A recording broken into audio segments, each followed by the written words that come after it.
बालाघाट में एक महिला नक्सली ने पुलिस के सामने आत्मसमर्पण किया है। नक्सलवाद को खत्म करने के दिशा में यह आत्मसमर्पण महत्वपूर्ण माना जा रहा है। बालाघाट में वर्ष 1992 साल बाद किसी नक्सली का यह आत्मसमर्पण है। सरेंडर करने वाली युवती का नाम सुनीता बताया जा रहा है और वो छत्तीसगढ़ के बीजापुर की निवासी है।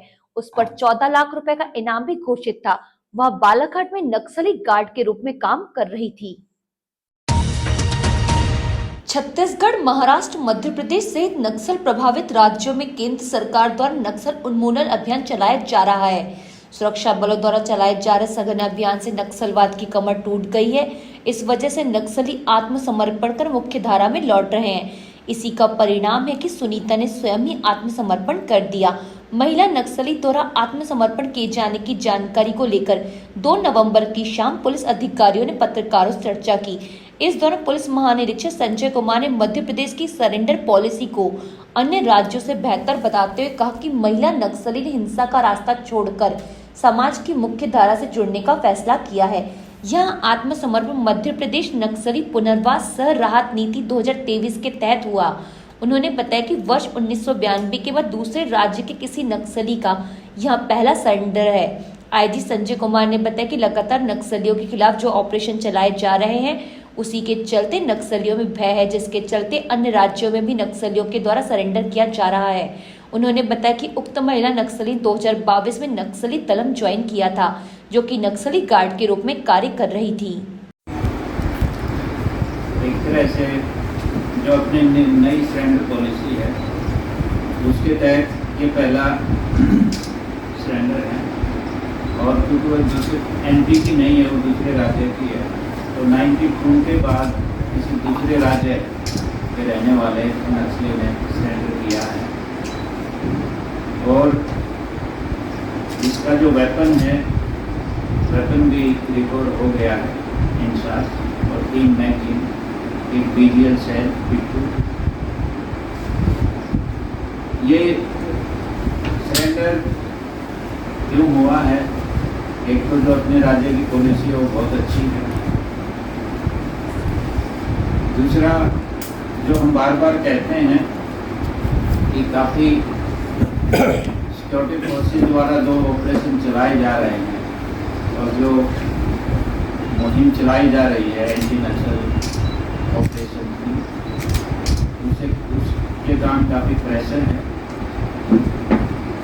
और काफ़ी दूसरे महाराष्ट्र और छत्तीसगढ़ में भी काफ़ी नक्सलियों के बड़े कार्डन हैं और काफ़ी लोगों ने बड़ी संख्या में हथियार के साथ सरेंडर किया है। ये खबरें इनके दलम में भी पहुंची हैं, तो इन सब का एक मिला जुला सजग है कि ये जो महिला नक्सली है ये एशियन रैंक की है। 2022 में इन्होंने ज्वाइन किया छत्तीसगढ़ में नक्सल काडर को। फिर 6 महीने इनकी माड़ में ट्रेनिंग हुई।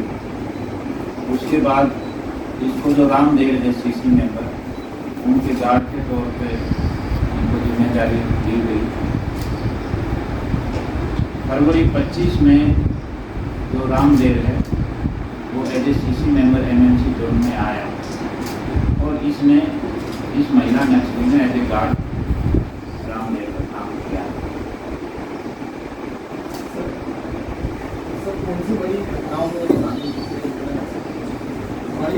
नहीं, अभी तो इससे पूछताछ होना बाकी है, क्योंकि अभी तो ये जैसे कल जो अपने सिक्योरिटी फोर्सेस का कैंप विक्टोरिया वहाँ ये पहुँची पूछताछ में कुछ बताई जानकारी।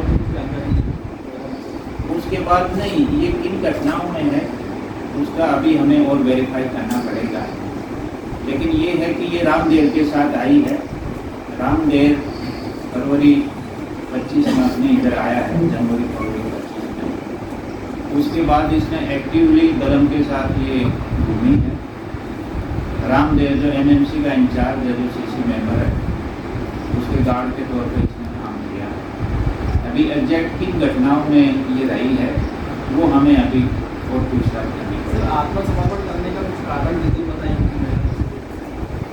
नहीं, आत्मसमर्पण का जो कारण इन्होंने सरेंडर का बताया है वो ये है कि एक तो अपनी एमपी की पॉलिसी बड़ी अच्छी है, दूसरा जो सिक्योरिटी फोर्सेस के जो लगातार ऑपरेशन चल रहे हैं जिनके कारण नक्सल पर काफ़ी प्रेशर है,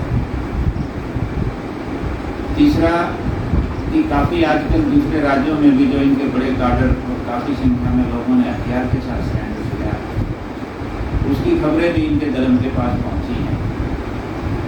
तो इन सभी चीज़ों के काम इन्होंने सरेंडर किया।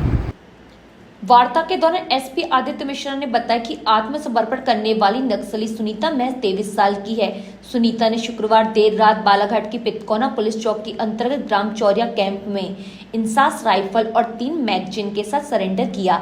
एसपी आदित्य मिश्रा ने जानकारी मिली है कि महिला नक्सली के पिता भी नक्सली दलम में थे, जिन्होंने भी छत्तीसगढ़ में सरेंडर किया है। फिलहाल महिला नक्सली पूछताछ प्यारा में उन्हें, जिसके बाद ही ज्यादा जानकारी मिल सकेगी। छत्तीसगढ़ में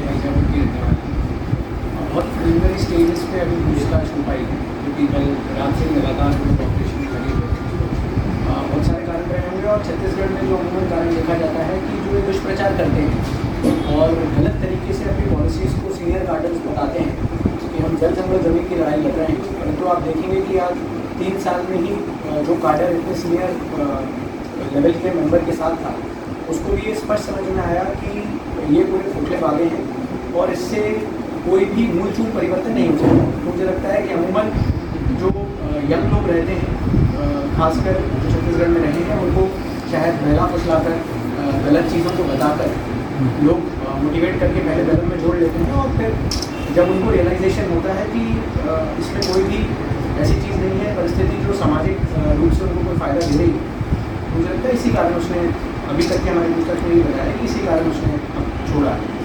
सर मीडिया में ज्वाइन करना 6 माह का प्रशिक्षण और काफ़ी कम समय में ATM का हिसाब करना, कुछ तो अनुभव होगा सर, कुछ तो बीच में काफ़ी हुई जो धर्म के काम कर गया।